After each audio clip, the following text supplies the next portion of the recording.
Hello everyone and welcome to yet another video of RBT Learnings. In this video, we will be learning what is the reason behind lightning and thundering. Before we start, let me ask you, has it ever happened to you that when you touched a doorknob, you got a mild electric shock? Or maybe while touching a car handle or maybe a water tap?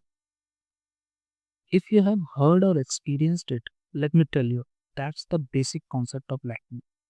We will see in more detail how this concept is related to lightning. But first, understand why this mild shock is experienced. See, the person who has received such mild shock must have been through somewhere or have done something due to which static electric charges gets accumulated in their body. And remember, static charges are electrons which are looking for the first opportunity to escape or discharge what we call. So a person who has accumulated static charge, when comes in contact with a metal doorknob or a car handle or anything that conducts electricity, presents that opportunity to the electrons, and the excess electrons jump at that chance, and that's how the person receives that mild electric shock. Now, coming back to lightning is also having the same concept. It's just discharging the static charge it has accumulated. See, to understand in more detail, you'll have to remember one thing, that it's pretty turbulent up in the clouds. These are the clouds. Okay, so it's pretty turbulent. The wind are very disturbing over there. So a lot of static charge is created and present there. And the lower part of the cloud has negatively charged energy. But our atmosphere, this part, our atmosphere acts as an insulator, due to which it is not always successful for the charge accumulated over here to travel to the ground to get a discharge. Well, the question is why it has to travel to the ground all the way?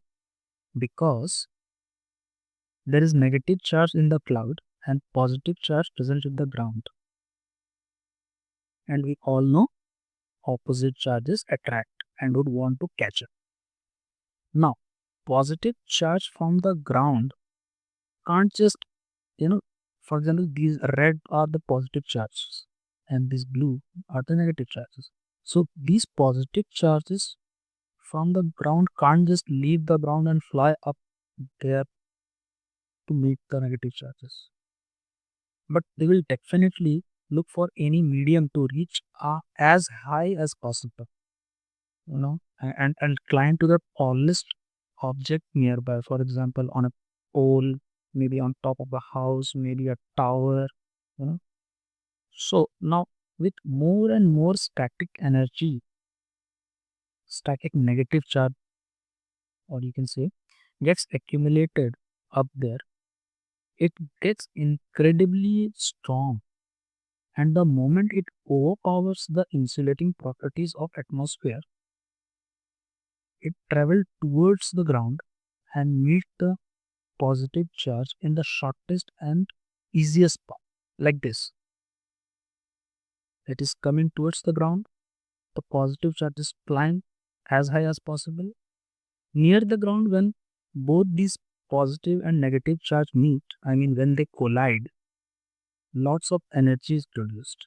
See, they will collide and lot of energy will be produced, and thus we see the bright flashes of lightning bolt, which we call lightning.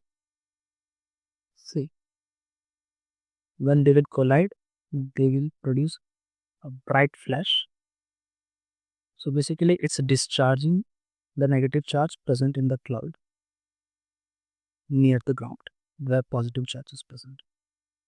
So guys, this is the concept of lightning. Basically, where negative charged particles in the cloud basically gets discharged.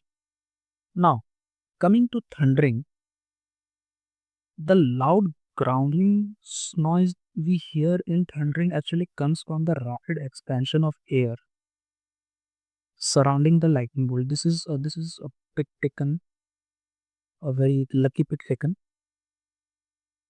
of a lightning bolt hitting the ground. Okay, so the noise that we hear actually comes from this rapid expansion of the air surrounding the lightning bolt. Why? Because the heat produced from the lightning bolt raises the temperature of the surrounding air by around maybe 25 to 27,000 degrees Celsius, and it happens in a fraction of seconds. So it's so quickly that the heated air has no time to expand.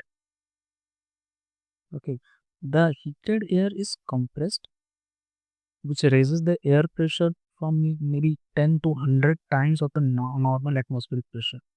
And pretty soon, the compressed air explodes outward from this channel, outward to all the directions, and which forms a shock wave in every direction like an explosion.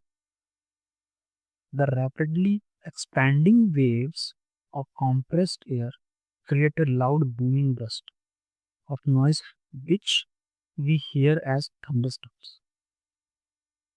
Well, I hope things are much more clear about the cause of lightning and thundering for all you guys.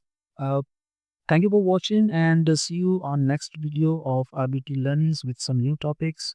Thanks a lot.